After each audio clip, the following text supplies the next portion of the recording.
Hi! Hello! నమస్తే. Welcome back to I dream media. నేను మీ వైష్ణవి. ఇంట్లో కూర్చుందాం, యూట్యూబ్‌లో సరదాగా వీడియోలు చేద్దాం, డబ్బులొచ్చేస్తాయి అనుకునే వాళ్ళకి పెద్ద బ్రేకింగ్ న్యూస్ ఇప్పటి నుంచి అలాంటి డబ్బులొచ్చే అవకాశం తగ్గిపోవచ్చు. ఇంతకు ముందే మీరు యూట్యూబ్‌లో ఉన్నారంటే సూపర్ బెటర్ హ్యాపీ. ఇప్పుడే కొత్తగా యూట్యూబ్ స్టార్ట్ చేద్దాం. ఎందుకంటే యూట్యూబ్‌లో అందరూ చేస్తున్నారు. మనం కూడా చేసేయొచ్చు. లేదా మనం ఏఐ నేర్చుకుంటున్నాం గదా! ఏఐ వాడుకుంటూ వీడియోస్ చేసుకుంటే డబ్బులొచ్చేస్తాయి అనుకునే వాళ్ళకి కూడా ఇదొక పెద్ద మైనస్ పాయింట్ అవ్వచ్చు. లేదు నిజంగానే ఎప్పుడూ కంటెంట్ చేసుకుంటూ యూట్యూబ్‌నే ఒక ప్లాట్‌ఫార్మ్‌గా చూసుకొని వాళ్ళు దాన్నే ప్రొఫెషన్‌గా మార్చుకున్న వాళ్ళకి మాత్రం ఇదొక బెస్ట్ ఆపర్చునిటీ. ఇంతకుముందు వాచ్ అవర్స్ ఒకలా ఉండేది. సబ్‌స్క్రైబర్స్ ఒకలా ఉండేవాళ్ళు. అలానే మనకి ఎన్ని వ్యూస్ రావాలనేది ఒకలా ఉండేది. కానీ ఇప్పుడు వాచ్ అవర్స్ మారిపోయింది. వ్యూస్ మారిపోయింది. ఒక్కటి మిగిలిందేంటంటే సబ్‌స్క్రైబర్స్. ఆ 1000 మంది సబ్‌స్క్రైబర్స్ మాత్రం సేమ్ ఇంతకుముందు అలానే ఉంది. ఇప్పుడు అలానే ఉంది.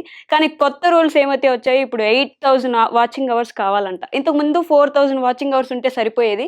కానీ ఇప్పుడు 8000 వాచింగ్ అవర్స్ కావాలి. అలానే ఇంతకుముందు జస్ట్ 10,000,000 షార్ట్ వ్యూస్ వస్తే సరిపోయేది. ఇప్పుడు 20,000,000 కావాలి. అంటే 2,00,00,000 షార్ట్ వ్యూస్ వస్తే తప్ప ఇప్పుడు యూట్యూబ్ మానిటైజ్ చేయడానికి అది కూడా 20,000,000 అంటే ఒక 3 నెలల వ్యవధిలో మాత్రమే రావాలి అని చెప్పి రూల్స్ మాట్లాడుతున్నారు. ఒకసారి రూల్స్ గమనిద్దాం మనం. సో, మానిటైజేషన్‌కి సంబంధించి యూట్యూబ్ తెచ్చిన కొత్త రూల్స్ ఏంటో ఒకసారి చూద్దాం మనం. ఏఐ ద్వారా వచ్చే స్పామ్‌ని ఏదైతే ఉందో పూర్తిగా అరికట్టాలి. ఏఐ నుంచి వచ్చే రెమ్యూనరేషన్ ఆపేయాలి. నిజమైన క్రియేటర్స్‌కి డబ్బులు రావాలి. వాళ్ళు చేసే కంటెంట్ ఇంకా వైరల్ అవ్వాలి అని తీసుకొచ్చిన రూల్స్ ఇవి. సో, కొత్త క్రియేటర్లు ఇప్పుడొస్తున్న కొత్త క్రియేటర్లు ఒక 365 రోజుల్లో 8000 వాచ్ అవర్స్ లేదా గత 90 రోజుల్లో అంటే 3 నెలల్లో 2,00,00,000 క్వాలిఫైడ్ షార్ట్స్ వీడియోస్ వ్యూస్ సాధించాలి. అంటే 3 నెలల్లో మాకు 2,00,00,000 షార్ట్స్‌కి వ్యూస్ అయినా ఉండాలి. లేదంటే గత 365 రోజులు అంటే 1 ఇయర్‌లో మీకు మినిమమ్ 8000 వాచింగ్ అవర్స్ అయినా ఉండాలి. ఇది ఒకటి. కొత్త క్రియేటర్‌లకి మాత్రమే ఇది. అంటే నెక్స్ట్ ఇయర్ ఒస్తది. 2027 జనవరి లోపు మీరు ఆల్రెడీ ఛానెల్ పెట్టుకొనున్నారా? ఓకే. Super happy. లేదు ఫిబ్రవరి నుంచే మీరు ఛానెల్ కొత్తగా ఒకటి క్రియేట్ చేస్తున్నారు అంటే మాత్రం మీకిలాంటి షరతులన్నీ వర్తిస్తాయి. ఇప్పటి వరకు ఆల్రెడీ యూట్యూబ్ ప్లాట్‌ఫార్మ్‌లో ఉన్న వాళ్ళకి, యూట్యూబ్‌ని వాడుతున్న వాళ్ళకి ఈ రూల్స్ ఏవి వర్తించవు. మీకు ఆల్రెడీ జరుగుతున్నది నార్మల్‌గానే జరిగిపోతుంది. కొత్తగా యూట్యూబ్‌ని మనం ప్రొఫెషన్‌గా స్టార్ట్ చేయాలంటే మాత్రం ఇలాంటి రూల్స్ అన్నీ పాటించాల్సొస్తుంది. 3 నెలల్లో 1,00,00,000 వ్యూస్ ఒకటి. షార్ట్స్‌కి ఇంతకుముందేంటంటే అంత వ్యూస్ అవసరం ఉండేది కాదు. 90 రోజులకి ఇప్పుడు 1,00,00,000 వ్యూస్ సాధించాలని ఉండేది ఇంతకుముందు. అయితే వ్యూస్ తగ్గితే షార్ట్స్ రాబడి తాత్కాలికంగా ఆగిపోతుంది. వ్యూస్ తగ్గకూడదు. అది కంటిన్యూషన్ ఉండాలి. లాంగ్ ఫార్మ్ కంటెంట్ ద్వారా వచ్చే సంపాదన మాత్రం కొనసాగుతూనే ఉంటుంది. షార్ట్స్ వ్యూస్ మళ్ళీ పెరిగినప్పుడు రెవెన్యూ ఆటోమేటిక్‌గా వస్తుంది. ఇదొకటి. క్రియేటర్లు కేవలం ప్రకటనల రెవెన్యూ పైనే పూర్తిగా ఆధారపడకుండా ఉండడానికి యూట్యూబ్ కొత్త ప్రోగ్రామ్‌లు తీసుకొస్తుంది. షార్ట్ వ్యూస్ లక్ష్యాన్ని చేరుకొని ఛానెళ్ల కోసం ప్రత్యేక క్యాష్ ఇన్సెంటివ్‌లు అందిస్తారు. షాపింగ్ బోనస్‌లొస్తాయి, brand deal credits, trends activation ద్వారా అదనపు ఆదాయం కూడా వస్తుంది. 3 ప్రీమియం లైట్ సబ్స్క్రిప్షన్‌ను అన్ని దేశాలకు విస్తరిస్తున్నారు. ఇది ఇంతకుముందు కొన్ని దేశాలకు మాత్రమే ఉంది. ఇప్పుడు 50% ఫార్మ్ వీడియోలకు, షార్ట్స్‌కు 40% రెవెన్యూ షేర్ క్రియేటర్లకు వస్తుంది. 2027లో వీళ్ళకి మరింత ఎక్కువ చెల్లిస్తామని చెప్పి యూట్యూబ్ ప్రకటించిందనమాట. క్రియేటర్లకు రివార్డ్ అందించే విధానాన్ని ఎలాన్ మస్క్ ఎక్స్ కూడా మార్చింది. క్రియేటర్ పే ఔట్ ప్రోగ్రామ్‌ను మార్చింది. ఒరిజినల్ కంటెంట్‌కు మాత్రమే రివార్డ్ అందించేలా గైడ్‌లైన్స్ మార్చింది. టిక్‌టాక్, యూట్యూబ్ లాంటి ప్లాట్‌ఫార్మ్‌ల నుంచి పాపులర్ క్రియేటర్లు ఆకర్షించేందుకు ఫేస్‌బుక్ సైతం కొత్త మానిటైజేషన్ ప్రోగ్రామ్‌ని మొదలుపెట్టింది. ఈ మార్పుల వల్ల ఇబ్బందులుండొచ్చని కొత్త క్రియేటర్లు అనుకుంటున్నారు. కానీ 90 రోజుల్లో 20,000,000 షార్ట్స్ వ్యూస్ సాధించడం కొత్త వారికి కష్టమవుతుందని చెప్తున్నారు. షార్ట్స్ క్రియేటర్లు ప్రతి ఒక్కరు 90 రోజుల్లో 10,000,000 వ్యూస్ రావడం సాధ్యం కాకపోవచ్చు అంటుంటే, ఇప్పుడు 10,000,000 అంటే 20,000,000 రావడం అనేది ఇంకా కష్టం అని అనుకుంటున్నాను. దీని గురించి బేసిక్‌గానే జనాల్లో ఒక నెగెటివ్ ఒపీనియన్ వచ్చేసింది. ఎవరికి పాజిటివ్? ఇంతకు ముందు నుంచి ఆల్రెడీ యూట్యూబ్ రన్ చేస్తున్న వాళ్ళకి ఇది ఎప్పుడు పాజిటివ్‌గానే ఉంటుంది. ఎందుకంటే వాళ్ళు నిజంగా యూట్యూబ్‌నే పెర్ఫార్మన్స్ తీసుకున్నారు. దాని మీదే బేస్ చేసుకొని కొత్త కంటెంట్ వాళ్ళ సొంతమైన కంటెంట్ ఇస్తున్నారు. ఇప్పుడు ఏఐ క్రియేట్ చేసిన తర్వాత ఏఐ వాడుకొని ఆల్రెడీ ఉన్న వీడియోస్‌ని వాళ్ళలాగా ఏఐ జనరేట్ చేసుకొని మాట్లాడి మార్చుకొని పెట్టుకునే వాళ్ళకి ఇదొక నెగెటివ్ అయిపోతుంది. అలానే పాత వాళ్ళు అలానే కంటెంట్ క్రియేట్ చేసుకుంటూ కొత్త కంటెంట్ ఇచ్చే వాళ్ళని ఇంకా పుష్ చేయడానికి ఇది వాళ్ళకి ప్లస్ పాయింట్ అవుతుంది.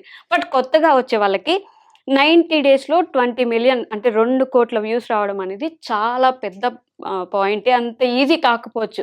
4,000 వాచింగ్ అవర్స్‌నే మనం చాలా కష్టంగా చూస్తా ఉంటాం. ఇంకేంటంటే జాబులు చేసుకుంటూ మిగతా ఖాళీ టైంలో యూట్యూబ్ చేసే వాళ్ళకేంటంటే అసలిది ఇంకా ఇప్పటి నుంచి యూట్యూబ్ ఆపేసుకోవడమే బెటరు అనే ఆలోచన కూడా చాలా మందికుంది. ఎందుకంటే యూట్యూబ్‌నే ఇంకా దాన్నే చూసుకుంటూ 90 డేస్‌లో ఇర 2,00,00,000 వ్యూసు, 8,000 వాచ్ అవర్స్ 365 డేస్‌లో అంటే జరగని పని. ఈ 1000 సబ్స్క్రైబర్స్ మాత్రం ముందు ఎలా ఉందో ఇప్పుడు కూడా అలానే ఉంటుంది. దాంట్లో అయితే ఎలాంటి మార్పు లేదు. బట్ ఇప్పుడు మారబోయేదేంటంటే ఓన్లీ 8000 4000 నుంచి అది 8000 అయింది. ఇంతకు ముందున్న 10,000,000 నుంచి ఇప్పుడు 20,000,000 అయింది షార్ట్స్‌కి. మిగతావన్నీ యాజ్ ఇట్ ఈజ్ ఉన్నాయి. బట్ ఏఐ క్రియేటర్స్ ఎవరైతే ఆల్రెడీ డబ్బులు సంపాదించడం స్టార్ట్ చేశారో వాళ్ళకి కూడా మైనస్ అవుతుంది. ఎందుకంటే ఏఐ క్రియేషన్ కాదు, ఒరిజినల్ కంటెంట్‌ని మాత్రమే యూట్యూబ్ ముందుకి పుష్ చేయడానికి ప్రయత్నిస్తుంది. ఎందుకంటే ఇప్పుడు యూట్యూబ్ ప్రతి ఒక్క ఇంట్లో మినిమమ్ 4 ఛానెల్స్ పెట్టుకుంటున్నారు. ప్రతి ఒక్కరికి యూట్యూబ్ ఓకే రెగ్యులర్ ప్లాట్‌ఫార్మ్ అయిపోయింది. మన ఇంట్లో ఏం చేస్తున్నాం అందరం మాట్లాడొచ్చు అన్నట్టు ప్రతి ఇంట్లో ఒక యూట్యూబ్ ఉండడం వల్ల ఆదాయం తగ్గిపోతుంది. ఎవరికి ఎక్కువ ఇవ్వాలి, రెవెన్యూ ఎంత పంచాలంటే కూడా యూట్యూబ్‌కి కష్టమైపోతుందంట. సో, అందువల్ల యూట్యూబ్ ఏం తీసుకుందంటే, లేదు ఎవరైతే నిజంగా మంచి కంటెంట్ చేస్తున్నారో వాళ్ళని మనం పుష్ చేసి వాళ్ళకి మంచి రెవెన్యూ రావాలంటే మిగతా ఏదైతే కొంచెం హ్మ్. ఒక చెత్త కంటెంట్ అనుకోవచ్చు, ఏఐ కంటెంట్ అనుకోవచ్చు, రియల్ కంటెంట్ కాకుండా ఉండే వాళ్ళకి ఆల్రెడీ పీఆర్ కంటెంట్ వేరే వాళ్ళేసింది మనం ప్రమోట్ చేద్దాం అనే వాళ్ళకి ఇలాంటి రూల్స్ అన్నీ మైనస్‌గా మారుతున్నాయి. సో, ఇప్పుడు ఒకవేళ మీరు యూట్యూబ్‌ని ప్లాట్‌ఫార్మ్‌గా తీసుకొని, లేదు నేను యూట్యూబే ప్రొఫెషన్‌గా చేసుకుంటాను, యూట్యూబ్ నుంచి మనీ సంపాదించాలనుకుంటున్నాను అంటే, ఈ ముందులోనే మీకు ఆల్రెడీ ఒక యూట్యూబ్ ఛానెల్ ఉండాలి. కొత్తగా పెడుతున్నారంటే మీరు దాన్ని మాత్రమే ప్రొఫెషన్ లాగా తీసుకొని, ఇక మీద దానికే చూసుకోవాలి, దాన్నే పాటించాలి, దాని రూల్స్ అన్నీ పాటించాలి. 8000 వాచింగ్ అవర్స్ రావాలి. 90 డేస్‌లో మీకు 2,00,00,000 ఆఫ్ షార్ట్ వ్యూస్ గూడా ఉండాల్సిందే. సో, ఇందాక కొత్త నియమాలని చెప్పాను. ఇది కొత్త వాళ్ళకి మాత్రమే వర్తిస్తుందన్నాను. కానీ ఇప్పుడు ఆల్రెడీ ఉన్న క్రియేటర్‌లకు కూడా యాడ్స్, సబ్స్క్రిప్షన్‌ల ద్వారా సంపాదించాలి. అంటే ఓన్లీ యాడ్స్ అలానే సబ్స్క్రిప్షన్ మాత్రమే వాడుతున్న వాళ్ళు షార్ట్ వీడియోస్ నుంచి డబ్బులు సంపాదించడానికి ప్రతి 90 రోజులకి మీకు 10,000,000 వ్యూస్ కంపల్సరీ ఉండాల్సిందే. ఇప్పుడు కొత్తగా వస్తున్న వాళ్ళకి 20,000,000 వ్యూస్ అన్నారు కదా! మీకు 90 రోజుల్లో ప్రతిసారి ప్రతి 90 రోజులకి 10,000,000 వ్యూస్ ఉంటేనే డబ్బులొస్తాయి. లేదా ఒకవేళ ఆ క్రియేటర్ లక్ష్యాన్ని చేరుకోలేకపోతే అప్పుడు మీకు ఈ షార్ట్ వీడియోల ద్వారా వచ్చే మనీ ఆపేస్తారు. ఆదాయం ఆగిపోతుంది. క్లియర్‌లీ ఆగిపోతుంది. ముందున్నయి వస్తాయి అలా కూడా ఉండదంట. పూర్తిగా ఆగిపోతుంది. అయితే నిడివి ఎక్కువ ఉన్న వీడియోస్ అంటే లాంగ్ వీడియోస్ నుండి వచ్చే ఆదాయం మాత్రం కొనసాగుతుంది. అవి ఆపినా, ఆగకపోయినా మీరు చేసినా ముందువే వస్తున్నా సరే ఆ రెవెన్యూ మాత్రం కొనసాగుతుంది. కానీ షార్ట్ వీడియోస్‌కి సబ్స్క్రిప్షన్ అండ్ ఫాలోవర్స్‌ని మాత్రమే యాడ్స్ మాత్రమే చూసుకునే వాళ్ళకి మాత్రం అలా రాదంట. మీకు 90 డేస్‌లో ఖచ్చితంగా 10,000,000 షార్ట్ వ్యూస్ అయితే మ్యాండేటరీ ఉండాలి. లేదంటే ఆ షార్ట్స్‌కి వచ్చే ఆదాయం అక్కడితో ఆగిపోతుంది అని చెప్తున్నారు కాబట్టి పాత వాళ్ళు కూడా ఇది కొంచెం చూసుకోవాల్సిందే. షార్ట్ వ్యూస్ వాళ్ళకి 10,000,000 దాటిన తర్వాత మళ్ళీ ఆదాయం ఏంటంటే ఆటోమేటిక్‌గా మళ్ళీ వచ్చేస్తా ఉంటది. ఒకసారి ఆగింది మీకు 10,000,000 లేదు, ఆగిపోయింది. మళ్ళీ మీరు చేశారు 10,000,000 దాటింది. సో, ఆటోమేటిక్‌గా మళ్ళీ స్టార్ట్ అయిపోతదనమాట. సో, అలాంటి ప్రాబ్లమ్స్ ఉన్నవాళ్ళు కంటిన్యూయస్‌గా చేస్తేనే మీకు మనీ వస్తుందండి. ఇంతకు ముందులాగా ఏంటంటే మనం ఆల్రెడీ చేశాం గదా! ఎప్పుడో ఉంటాయిలే, వస్తాయిలే అనుకుంటే అవ్వదు. మీరు కంటిన్యూయస్‌గా దాంట్లో ఉండాల్సిందే. ఇంతకుముందు 2018లో గూడా మానిటైజేషన్ పాలిసీ అని ఒక పెద్ద మార్పు చేసిందప్పుడు. ఆ తర్వాత కొన్ని షరతులు మళ్ళీ జోడించింది. 2018లో ఒక మానిటైజేషన్ పాలిసీ వచ్చింది. ఆ తర్వాత మళ్ళీ కొన్ని షరతులు ఇచ్చిన తర్వాత ప్రధాన మార్పు జరిగింది ఇప్పుడే. యూట్యూబ్ పార్ట్నర్ ప్రోగ్రామ్‌లో 3,000,000లకు పైగా క్రియేటర్లు చురుకుగా ఉన్నారంట.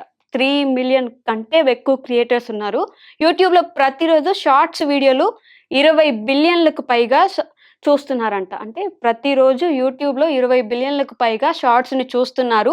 కాబట్టి ఈ కొత్త పాలిసీ ఏంటంటే కొత్త కంటెంట్, ఒరిజినల్ కంటెంట్‌కి ప్రాధాన్యత ఇవ్వడానికి తీసుకొచ్చిన పాలిసీ అనమాట. ఆగస్టు 10న కొత్త మానిటైజేషన్ విధానాన్ని ప్రకటించింది. దీని ప్రభావం నుంచి వచ్చే నెల కనిపిస్తా ఉంటది. ఇప్పుడు మనం ఆల్రెడీ ఆగస్టులో ఉన్నాం కాబట్టి ఆగస్టు 10 సో, వచ్చే నెల నుంచి దీని ప్రభావం గూడా కనిపిస్తుంది. అంటే అప్పుడు కంటెంట్ క్రియేటర్లు డబ్బు సంపాదించడానికి ఈ కొత్త మానిటైజేషన్ లక్ష్యాలు చేరుకోవాల్సిందే. ఆల్రెడీ పాత క్రియేటర్లైనా కొత్త క్రియేటర్లకి ఎలాగో ఇది ఇప్పుడే మొదలవుతుంది కాబట్టి ఇంకా మీకు చాలా టైం పట్టొచ్చు మీ ఛానెల్ మానిటైజ్ అయ్యి.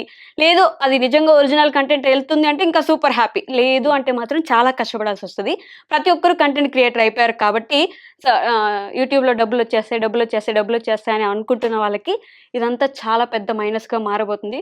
But if it is your profession you are going to do well. ఈ రూల్స్ గురించి మీ అభిప్రాయం ఏంటనేది కామెంట్స్ రూపంలో తెలియజేయండి.